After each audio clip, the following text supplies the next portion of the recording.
Hi everyone, Sharjah Masters round 3 was played today. I will show you a very interesting game between two young prodigies. One is Nihal Sarin from India, another is Aydin Suleymanli from Azerbaijan. I think Nihal is 19 years old and Aydin is 18. So let's quickly jump into the game. Nihal started with e4. e5 move was played by Aydin. Knight f6, knight c6, bishop b5, again Ruy Lopez opening, a6, bishop a4, knight f6, very standard moves, developing, fighting for center. Bishop e7 here is the main move. Also possible, I think, is to play b5 in this position. And now rook to e1 was played, b5.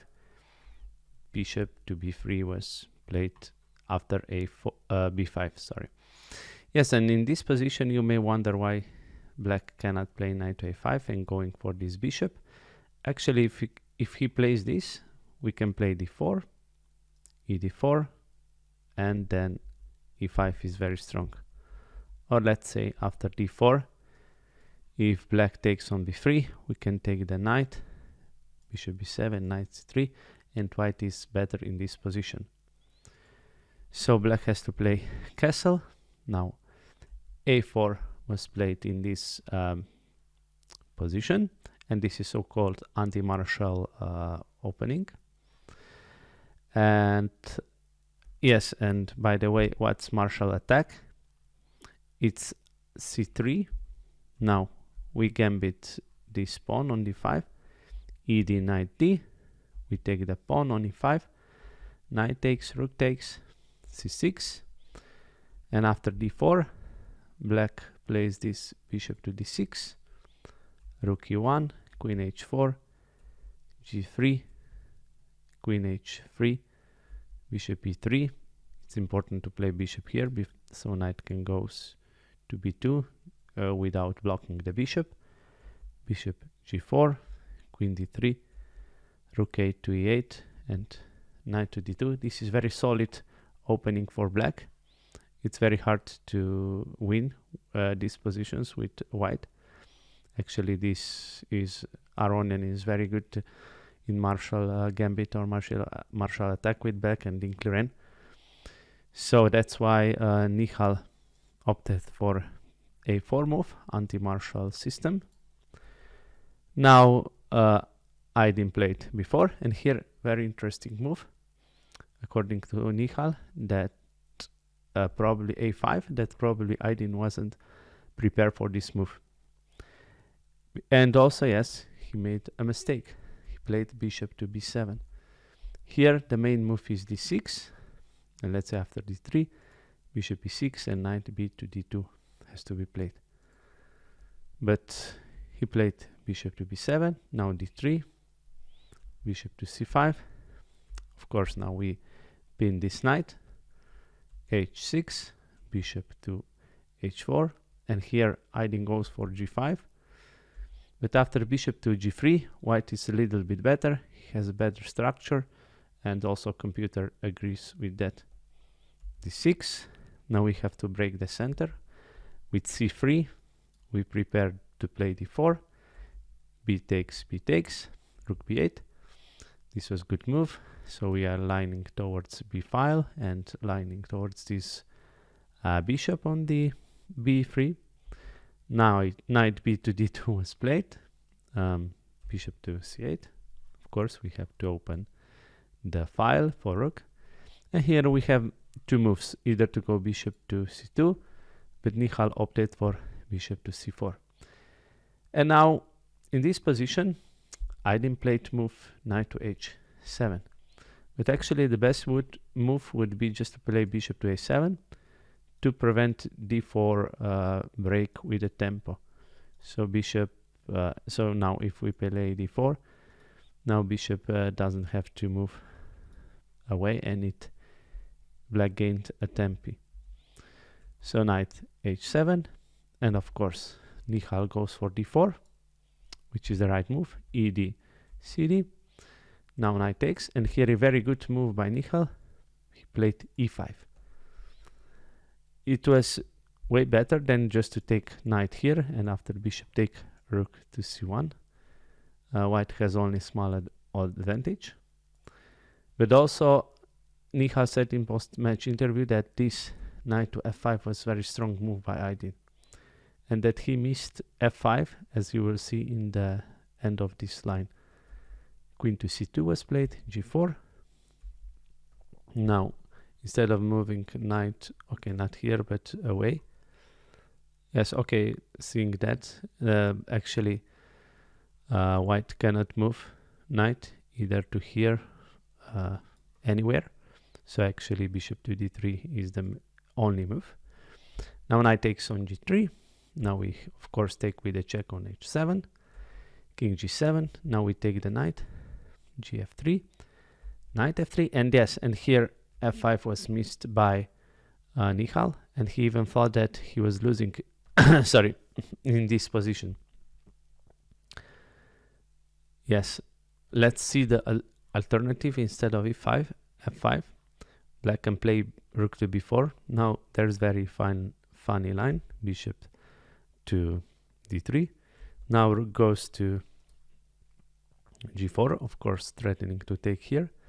Now rook a4, very nice rook moves.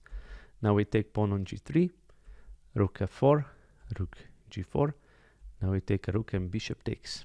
So, but actually in this line, white is way better than after f5. Now we have to take en passant on f6, queen takes. So now queen and rook are strong here on f-file, rook a to b1, and here Aydin made a mistake. He should have played bishop to g4, bishop e4, and h5 is recommended by computer, but actually in this position he took a rook, and yes, and gave up this b-file to white pieces. Bishop g4, bishop e4 was played. We have to recapture with the bishop, not with the pawn, because then we would lose this pawn. Rook e8, a rook to b7 was played, rook e7. We have to protect this c7 point. Rook b8, another very good move by Nihal, adapting to this situation that the rook is no longer on 8th rank. Now bishop to d7 was a mistake. Here slight inaccuracy. Rook a to e8 was played. Better would be just to play bishop to d3. And after bishop c6, bishop c4. And we are lining here for this check on g8. So black has to play rook to e8. But now we take, bishop takes. And we take this pawn on a6. And white is better in this position. But rook to e8 was slight inaccuracy. And now a rook to e8. Here the best move would be just to swap these rooks, but Nihal took on a6, and now in time pressure, of course, there comes a huge blunder. Queen to e6. It's not so obvious why this is such a blunder, but you will see later in the game what happened. But before we see that, here's very nice line for black. Instead of queen to e6, rook to b8 can be played, and the point is that rook can come to b2. So after rook to a8, rook b2, queen d3, and now we can take this pawn, and actually computer after king to h2 evaluates this position as equal.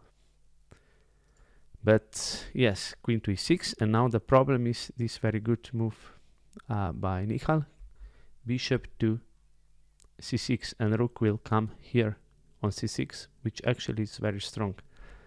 Bishop takes, rook takes, and out after queen to d7, another great move, queen to b2 check.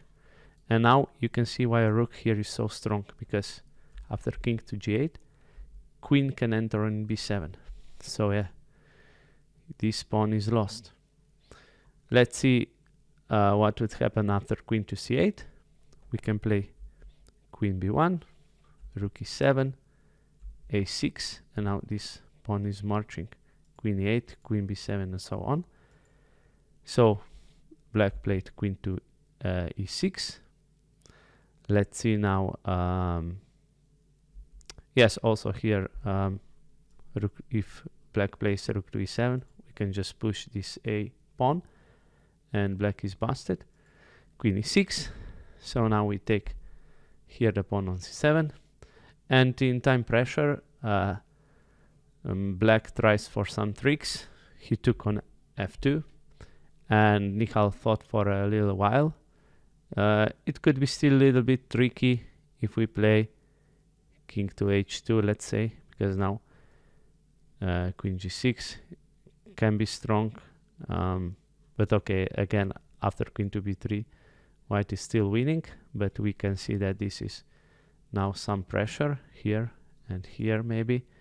But yes, after simple king takes f2, black resigned. So, very interesting game by Nihal Sarin. What can I say? Yeah, these prodigy stories are amazing, and hopefully we will see them play even more interesting games. Guys, as always, thanks for watching. Please like, share, and subscribe, and I'll see you soon in the next video. Goodbye.